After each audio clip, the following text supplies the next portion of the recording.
Okay, so if you remember that in the last video we were looking at this linear differential operator given some certain initial data, okay, and we showed that, you know, via a couple of theorems, that first of all there must exist a solution to this, and that's kind of fairly obvious because, you know, we've been given some initial conditions. So therefore, the initial conditions is the value of the function at a certain point. So therefore, because there's some initial conditions there, then there must exist some solution. Otherwise, there'd be no point to give us initial conditions. So that kind of tells us there is initial conditions. That's quite straightforward. We also said, well, you know, although we'll get, you know, when we solve this thing, we'll get two solutions out, so y1 and y2. We can write them in such a way that we can write them as one solution. So that kind of dealt with the existence of it. Okay, now the question is can all solutions be written like this? Okay, or do we have to write them in a different form? And the way to answer that question, so that's the question which we want to ask, is, you know, we want to ask about the form or the structure. You know, do all solutions look like this? Okay, or can they be written in a different form, or does some have a different form? Okay, so in order to do that, we're going to deal with something called the Wronskian determinant. Okay, Wronskian determinant. Wronskian. Okay, sometimes just called the Wronskian. Right, Wronskian, which is basically a determinant of a matrix, a special type of determinant of a special matrix. Okay, so basically what we're going to do is we're going to suppose that y1 and y2 are solutions to our linear different, right? And we also know that, you know, this is a solution. So y equals c1 y1 plus c2 y2. Okay, when we put these two things together, we know that's also going to be a solution. Okay, so the next thing which you want to do is try and find coefficients that satisfy these initial conditions. Because if we can satisfy these initial conditions, then basically we can try and form the Wronskian from that, and basically, you know, we can try and come up with what's known as fundamental set of solutions. But we're going to talk about that in a little bit more detail. So in other words, we want to find, you know, something which satisfies. We're going to use this, okay, to satisfy and to find the coefficients c1 and c2 that satisfy these initial conditions. So y of some value t0 equals y0, and the derivative of the same value equals another value. Okay, so y of dash of t0 equals y0, y1. Now we're going to actually write y1 fairly obviously. If, you know, we differentiate that to get this. Okay, so we're differentiating to get that from there to there. I'm just going to write y1 as y0 dash. Fairly obviously, because if we're differentiating, you know, that to get that, then therefore we must also differentiate y0 to get y1. So y1 is just basically y0 dashed. Okay, so basically the solution that we want to solve, is this thing evaluated at t0. So y of t0, okay, equals c1 y1 at t0, okay, plus c2 y2 at t0, okay, and we want that set equal to y0. So I'm just going to write it like that. So that's the first equation, but we also want the derivative of this linear combination. So in other words, y dash evaluated at t0. So let's differentiate it. Well, it's going to be c1 y1 dash, again evaluated at t0, okay, plus c2, it's just going to be a constant which comes along for the ride, multiplied by the derivative of y2, so y2 dash evaluated at t0, okay, and that's going to be equal to y0 dash. So this is the set of simultaneous equations that we want to solve. We want to basically solve that thing there, okay, to find out what c1 and c2 is. It's basically just a differential equation, okay, which we derive from these initial conditions, okay. So this is what we want to solve. Okay, so just for convenience, I'm going to drop the dependence on t0, just because otherwise it's going to take so long to write out dependence on t0 all the time. But just imagine that there is, you know, a dependence on t0 hidden in there.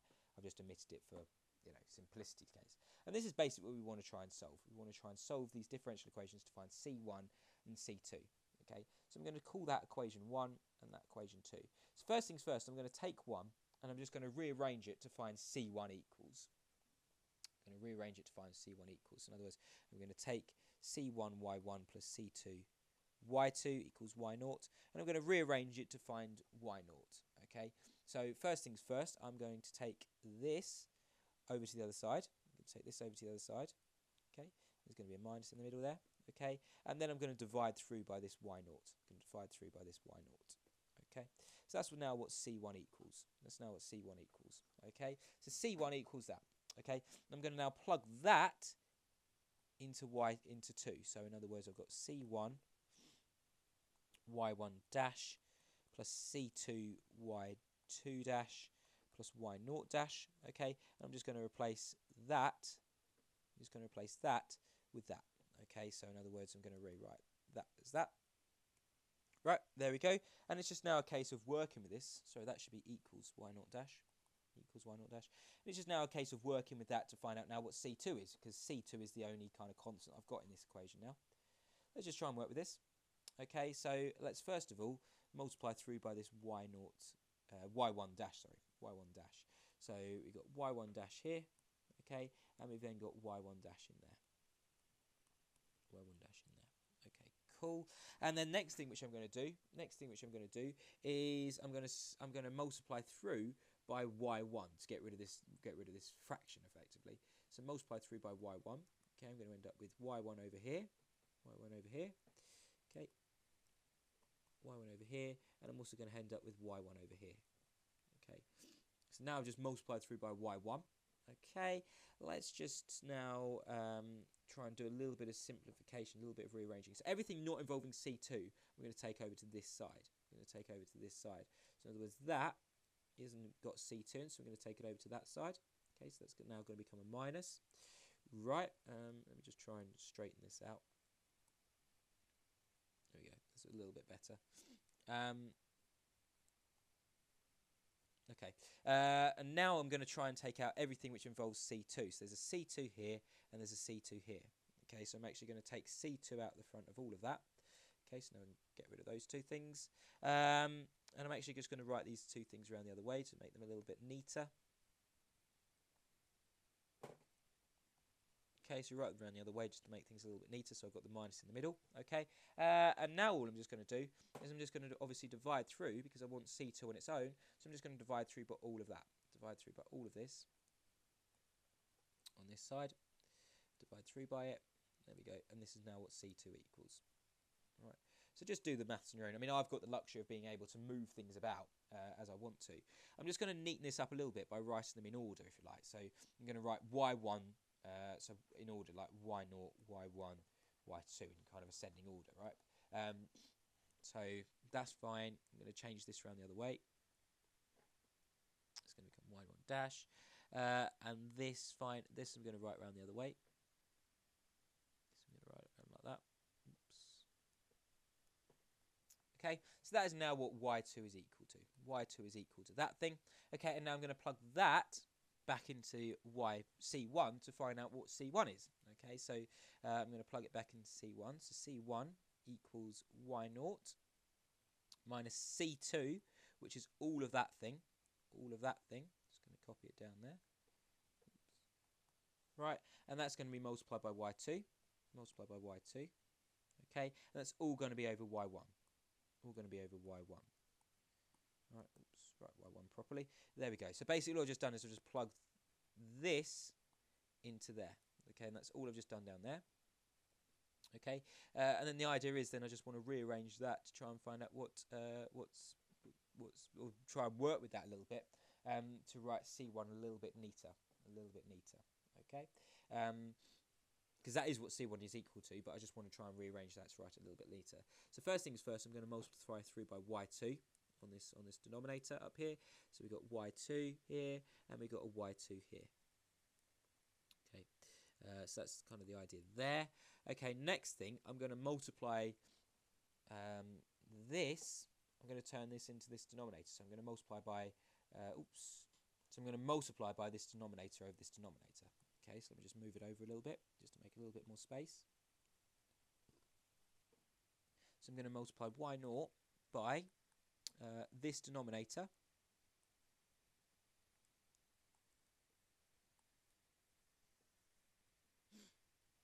This denominator, still not enough space. Okay, so the idea is then I'm just going to multiply y0 by, this denominator, make it over the same fraction. Okay, I'm just going to write this whole thing as one fraction on the top. Okay, so let's try and write this out again. So I'm just going to multiply through by y naught. So it's going to be a y naught there, and there's going to be a y naught there. Okay, y naught there and y naught there. Okay, this is now all over the same denominator, so I can now write this over the same denominator. Okay, so let's just get minus in there. Okay, put all these two things together and get rid of one of those. Let's get rid of one of those. Okay, get rid of that one. Okay, so there we are. It's all over the same thing. And of course, this is being divided by y1. So let me just write that out properly. So this is being divided by y1. It's being divided by y1, which is the same as multiplying by the reciprocal of y1. So 1 over y1. So therefore, I can just multiply all of this thing by y1. Okay, so just multiply all this thing by y1. Right, okay, now let's have a look and see what we've got here. So notice that I've got a y0, y1 dash y2, and I've got a minus there. And then I should have then this is just being multiplied by minus, shouldn't it? Because, oops, I didn't really write that out in the best way. This is being multiplied by a minus. Forgot about that. So I've got a minus. Yeah, it's difficult to see because I've rubbed it all out. But basically, it should be multiplied by a minus. Therefore, this becomes a minus, and this then becomes a plus. Got to be careful of that. If you do it yourself, you'll see that this becomes a plus, okay? Okay, so I've got a plus one of those. So I've got a minus one of those.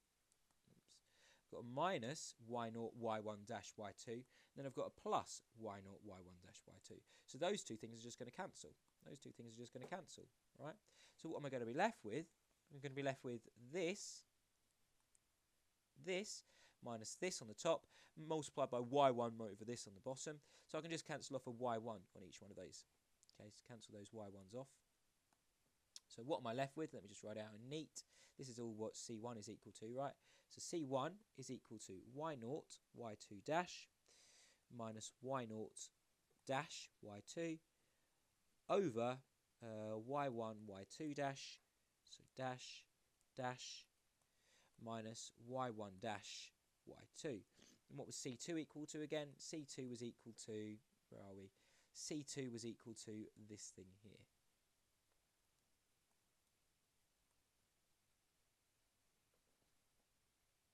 C2 was equal to this thing here. So that's what my two constants are equal to. So I've just worked it all through, and you know, from my my simultaneous equations that I started with, these simultaneous equations here, which are based on my initial conditions, okay, formed a set of simultaneous equations, worked through all the algebra and stuff, and I ended up with these two constants coming out here. Now I can talk about this in a little bit more detail, because notice what I've effectively got here. I can write these as a matrix, and in actual fact this is going to be a determinant, okay, because I can write them as a matrix. So notice I'm just going to take my first one, okay, so I'm going to take C1, okay, and I notice that this top here, if I write the matrix y0 dash and y2 and y2 dash, and then if I take the determinant of it, remember I write the determinant as just two straight lines either side of this matrix, okay? Well, what is the matrix, what is that determinant going to be? It's going to be y0 multiplied by y2 dash, so y0 multiplied by y2 dash, minus the determinant of the, the other two diagonals multiplied together, so y0 dash multiplied by y2. That is exactly the same as what I've got on the numerator there. So in other words, that numerator can just be written as the determinant of this matrix. Okay? So that's what this numerator is equal to. What is my denominator equal to? Well, notice if I write the matrix like this, so y1 dash, I write this matrix out on y2 dash, okay, and take the determinant of that. Well, what is that equal to? This is going to be equal to y1 y2 dash minus y1 dash y2, okay, which is exactly the same as what I've got to the denominator there. So in other words, this denominator can be written as this matrix there, the determinant of this matrix there. Okay, I mean that's not too difficult to see. It's just kind of a nice thing to spot. So in other words, I can write now C1 as the determinant of sort of the matrix of these two determinants. Okay, so if I just shrink it down a little bit, there we go. So I can write it down like this. So this is now, just by spotting that actually, you know, this is just the determinant of this matrix and this is the determinant of this matrix, then I can write them as a determinant of the two matrix. Same thing for this one. Notice I've got exactly the same thing on the bottom as I did up here. So in other words, I know that this is just the matrix, this determinant here, so this exact same determinant here. So y1, y2, y1 dash, y2 dash, okay? And on the top then, notice this is the matrix determinant of y0, y... Is that right? No, it's the other way around. So it's y1, y1 dash, and y0, y0 dash. Yeah, and take the determinant of that, because what's that going to be equal to? That's going to be equal to y1, sorry, y0, because I write it in order, y0 dash multiplied by y1. That's what I've got there. Minus y1 dash times y0. So the other way around, because I write it in order, y0, y1 dash. Okay, which is exactly the same as what I've got there. Exactly the same as what I've got there. Okay, so in other words, I can say that my numerator is going to be equal to that. Okay, determinant of that matrix. Okay, that's just by spotting it. So now I can write my constants as the determinant of two matrices. As the determinant of two matrices. Okay, notice then. Okay, cool. So I've got the determinant of two matrices. Okay, you know, that makes it kind of easier to you know, remember when we're trying to answer these questions, which we're going to get onto eventually. So we've got the constants written as the determinant of two matrices. Okay. Now the determinant. Now these determinant on the bottom is actually a special type of determinant. It's something called the Wronskian. Remember, I started talking about the Wronskian at the very start. Now we're finally talking about the Wronskian. Okay. Now the Wronskian is basically where you take your two solutions to your linear differential equation. So your two solutions to your second order linear differential equation, y1 and y2. And then you also take the derivatives of them, and you write them as a matrix. Okay, so just literally form them as a table like this. So you've got the first solution and its derivative, and the second solution is derivative as well. Okay, and then you write it like that. Then when you take the determinant, of that, that's what's known as the Wronskian. Okay, and we call it sort of letter W. The official way of writing it is the Wronskian of the solutions y1 and y2, which are dependent on t, is equal to the determinant of this. So y1, y2, my two solutions, and their derivatives, y2 dash. So notice that, you know, we can only take the determinant of a square matrix. We've got two solutions, so therefore we need two rows, sort of here and here, so here and here. So therefore we only need to take the first, you know, one of the rows is consisting of just the solutions themselves. So then we need to take the first derivatives to kind of form the second row. Okay. And yeah, so that's basically all the Wronskian is. So in other words, when we have a look at this here is exactly the same as that here. So in other words, we can just replace that now. We can just replace that now with W, so the Wronskian. Okay, these two things on the bottom with just W, which is the Wronskian. Okay, so in other words, this is now what our constants are equal to. Okay, so that's where a Wronskian comes in. And yeah, and basically, you know, that's now what our constants are equal to. So in other words, we can write down our constants of a second order linear differential operator just as this. Okay, so we've got, you know, some initial conditions. Notice they're all dependent on t as well, t0, but I've just kind of omitted that step. But basically, they're all dependent on t0. So actually, y0 is just y0 dependent on t0. Okay, so y0 is just y0 because that is y of t0. Okay. And then y1 is actually just y1, which is dependent on t0, and y2 is just actually y2, which is dependent on t0. Okay, so that's just y of t0. So there we go. So actually, when I'm writing y0, y1, and y2, what I'm actually meaning is my dependence. Okay, but I've just skipped those out just because I was being lazy and I just wanted to make it easier to see.